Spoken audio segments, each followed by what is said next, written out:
เล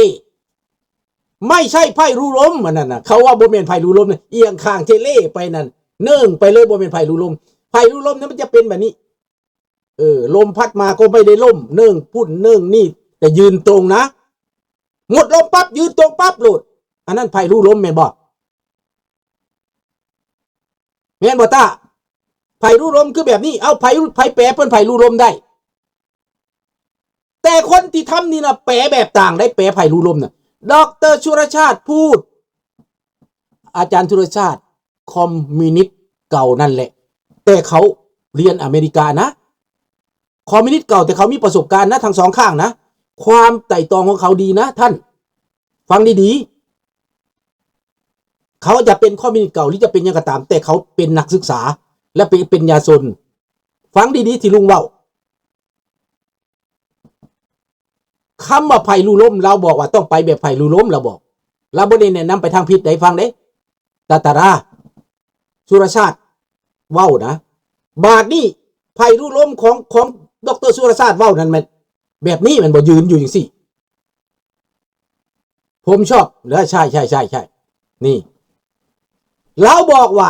ไผ่รูลมเราต้องเป็นไผ่รูลมไผ่รูลมหมายก็ว่าเอาแบบไหนลุงสิอธิบายไผ่รูลมบางคนสิแปลบ่ได้ลุงมันคนบ้านเนาะลุงเข้าใจว่าไผ่รูลมเป็นแบบไหน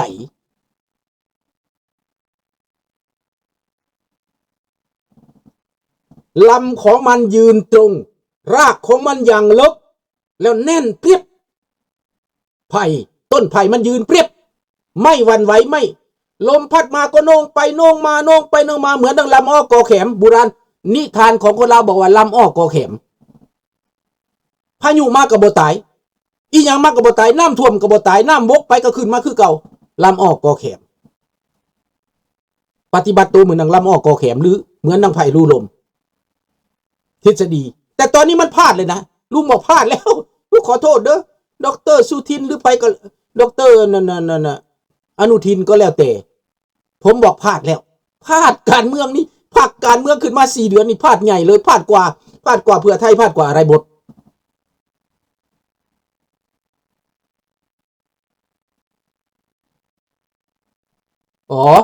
หลาย2 วันที่แล้วผมยังเขียนในไลฟ์ลุงเลยไผ่รูลมลุงแปลนะลุงแปลไผ่รูลมเพราะคนไม่รู้คำพูดมันสวยหรูคำพูดมันซอฟมันอ่อนนุ่ม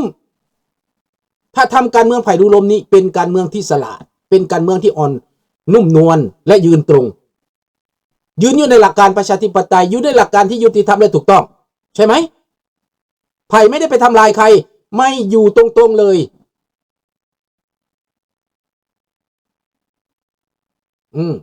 นั่นแหละเวลาลมพายุมานี่มันก็คือสิฮักแต่บ่ฮักเขาว่านุ่งลมมันต่ำแห้งกับลมคอยกับต่ำนี่ลมแห้งกับปานั่นเนื่องไปเนื่องมาเนื่องไปเนื่องมาแต่บ่ลมไผ่คำเปรียบเทียบคำเปรียบเปรยเป็นแบบนี้แต่คำคนอีกคนหนึ่งแปลว่าไผ่นี่ต้องเนื่องไปเลยไปจนสุดแล้วจะเนื่องขึ้นมาว่าสั่น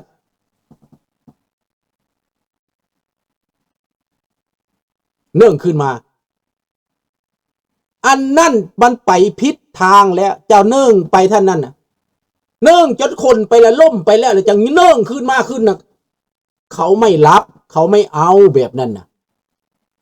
ไผ่ลู่ลมคืออ่อนแอนไปตามเหตุการณ์แต่ละวันมันไม่นิ่งอยู่เสมอครับนั่นแหละก็เหมือนดังนั้นแหละแต่มีรักเด้มีรักและบ่ฮักเด้บ่ค้นเด้ลากฝังลึกอยู่ในหลักการในความจริงในความยุติธรรมในประชาธิปไตยในเสรีภาพในความมั่นคงในหลักการอันนั้นไผ่รูลมมันมีฮักเด้ไผ่รูลมมีได้ฮักท่านเนืองไปเลยล้มไปเลยนั่นไปตามกระแสเลยไปตามที่เราเลือกเลยว่าเราเลือกตอนนี้เลือกจะร่วมมือกับรัสเซียค้าขายกับรัสเซียเขาแซงชั่นอยู่แล้วเขาลงโทษอยู่แล้วยุโรปเขาลงโทษนะเกาหลีเหนือไปฆ่ากับนั่นเขาก็ลงโทษเกาหลีเหนือและแซงชั่นของตาถ้ำนี่นะอันนั้นพิทักษ์หรือ ทุกคนนรงค์หรือตาราหรือทุกท่านฟังเนี่ยว่าจังไดอีตาถ้ำแซงเซินรัสเซียรอบสองแซงเซินผู้ใดค้าขายผู้ใดซื้อน้ำมันผู้ใดยังก็ตามพวกนั้นต้องจ่ายราคา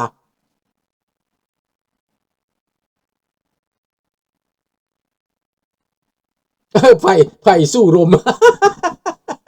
แหมไอ้นี่มีปรัชญาใหม่มาจากไหนนี่นะไฟสู้ลมคือตอนนี้ครับว่าฉันไฟสู้ลมมันจะสู้ได้ยังไงล่ะ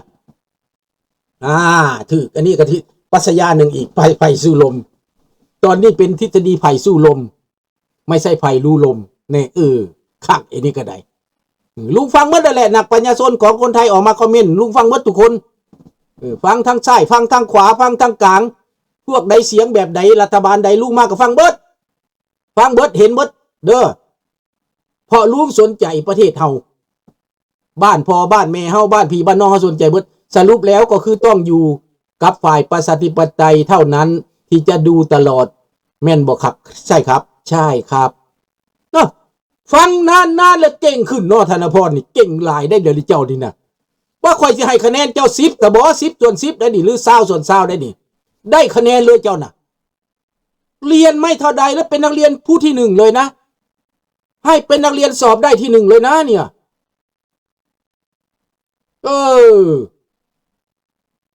อันนั่นแหละไฟลู่ลมเป็นตัวนั่นแหละยืนอยู่ในหลักการประชาธิปไตยอยู่ในหลักการของโลกเขานิยมกัน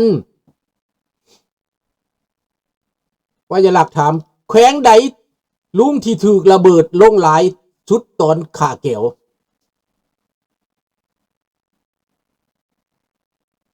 แขวงที่ลงหลายที่สุดก็คือเส้นทางโฮจิมินห์เทรลอันนั้นลงหลายที่สุดสวรรณเขตกระแมน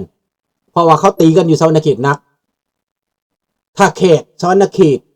ขึ้นไปฮอดเสียงขวางซ้ำเหนือแต่บ่แมนเสียงขวางซ้ำเหนือนั่นคันสิว่าแล้วเซฟกว่าเด้อ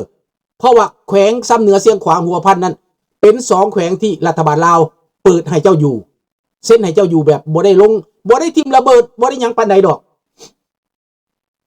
บ่ได้ทิ่มระเบิดไว้หยังปานใดคันซ้ำมันบ่เหลือดอกทำเวียงศอกเวียงไส้บ่เหลือหมดเลยคันเขา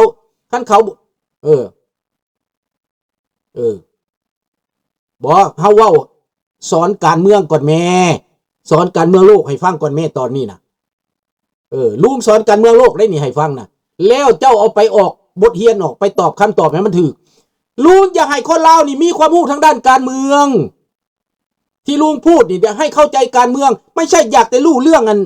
นมันยิงกันแบบใดมันตายกันแบบใดน่ะแล้วจะออกกันแบบบ่ฮู้น่ะลุงอยากให้อันเรื่องเก่าที่มันเป็นมาแล้วพวกเจ้าก็ไปเบิ่งเองมันเขาเขียนไว้บันทึกไปค้นคว้าในตำราก็ได้อาจารย์กิ่งศิลป์ก็ต้องกิ่งครับ นี่แหละธนพรได้คะแนนเต็มเลยข้อนี้นะเรียนมาทั้งปีบางคนเรียนมาทั้งปีตกคะแนนสุดท้ายอันนี้จบมาทั้งปีได้คะแนนเต็ม20มาว่าเก่งประชาธิปไตยคือจุดยืนของไทยใกล้เลือกตั้งแล้วมีสติให้ดีชุดยอดอันนี้ก็ได้คะแนนคือกันเด้อแต่ต้องทำอย่างนั้นนะต้องได้คะแนนนะเอาให้ได้นะ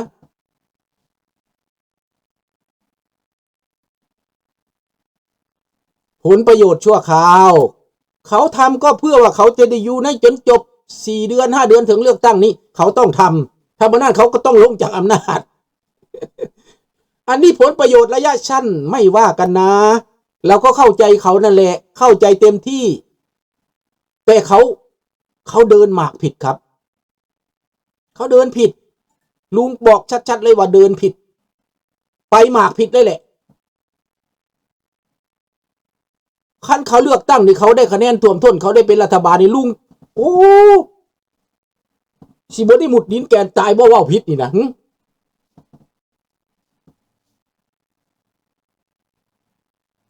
ไปหมากตัวนี้ผิดถ้าเขาไปหมากอเมริกานี่นะไปหมากอเมริกาเขาได้คะแนนอาจจะชนะเพื่อไทยไปอีกอาจจะชนะประชาชนไปอีกนะ ถ้าเขาเอาการเมืองประชาธิปไตยแล้วรวมกับโลกเสรีไม่ใช่อเมริกาโลกเสรีไปเอาโลกเสรีเอาประชาธิปไตยเสรีนี่ไม่เอาเผด็จการไม่เอาคอมมิวนิสต์เขาได้คะแนนเต็มที่ยุโรปก็ได้เขาได้คะแนนยุโรป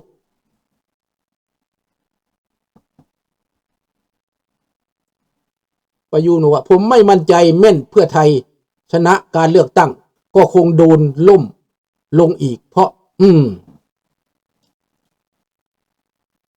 ขั้นเปลี่ยนรัฐธรรมนูญบ่เป็นอย่างมื้อนี้ทำไมไปว่าเรื่องไทยเยอะก็เพราะว่าเป็นเรื่องที่ว่าไผ่ลู่ลมดร.สุรชาติให้ผมเว้าเรื่องไผ่ลู่ลมนะทำไมดร.นี่สังมาเว้าแต่เรื่องแบบนี้เว้าเรื่องไผ่ลู่หลอกลู่ลมเว้าเรื่องมันที่ว่าโตก็เป็นชาวบ้านคนอยู่น้ำเกิดอยู่น้ำต้นไผ่เนาะก็ฮู้จักแหละนอนก็นอนเบิ่งใบไผ่แยงปลายไผ่ปิ่นไปปิ่นมารวมทั้ง2 FC ก็ได้คะแนน20คือกันนะแม่นแล้วตอบคำถามคนละคำถามแต่ตอบได้ทั้ง2คนแม่นยำได้คะแนน20หมด เก่งนะตบมือให้นะไทยข้าเขมรสินำกันอีกแล้วลุงไม่ดีมั้งสัญญาณนี้ไม่ดีมั้งสิไปนำกันอีกนะสงครามนี่ไม่ควรมันจบเลยนะเจรจาเอานะผมขอให้เจรจาเอานะ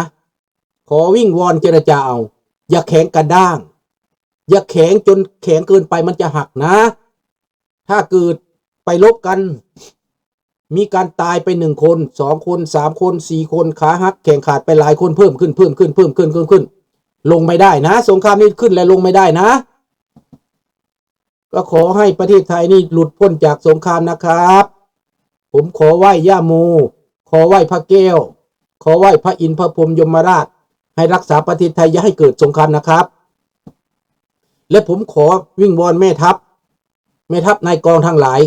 ขออย่าเหตุสงครามนะครับผมกลัวสงครามผมไม่เคยเจอสงครามผมกลัวจริงๆนะกลัวสงครามนะแต่จะเกิดสงครามโลกครั้งที่3นี่ผมพร้อมสติ๊กกี้ไร่บอกแล้วเมื่อวานนี่เตือนแล้วเมื่อวานนี่บ่อยว่า112เจ้าถึกหลอกเด้อคอยบอกแล้วอย่าเว้าเด้อ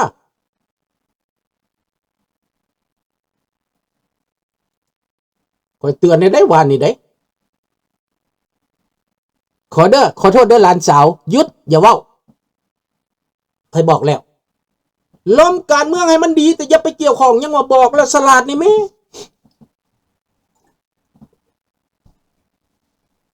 เตือนแล้วก็ยังบ่ฟังก็ยังอยากเว้าอยู่อันเลข3ตัวนี่ก็ได้โอ้ยมันจะมาซื้อเลขซะเป็นยังพวกเจ้าน่ะไปซื้อเลขซะมันออกรางวัลซะน่ะ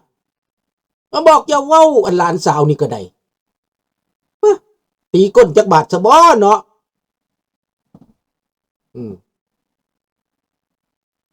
ว่าสิตีก้นจักบาทนี่บ่ฟังนี่นะบอกยากให้ลุงใจให้แล้วได้นี่ได้ล่ะพี่น้องบทเรียนที่ให้มานี่นะที่พูดมานี่นะมันเป็นบทเรียนที่เราจะเอาไปคิดมันเป็นบทเรียนที่เราจะฝึกทักษะความรู้ความเข้าใจและผลประโยชน์เราจะอยู่รอดยังไงเราเป็นประชาชนตาดำๆถ้าเกิดสงครามเราก็ต้องตายต้องเจ็บลูกหลานต้องไปเป็นทหารเราต้องรักชาติลุงเข้าใจทั้งหมดนั่นแหละถ้าตีกับคอมมิวนิสต์ไม่ว่าถ้าไปแย่งกันเรื่องชายแดนนี่โอ้มันน่าเสียใจเนาะถ้าลบกับคอมมิวนิสต์ดิลุงจะไปช่วยนะ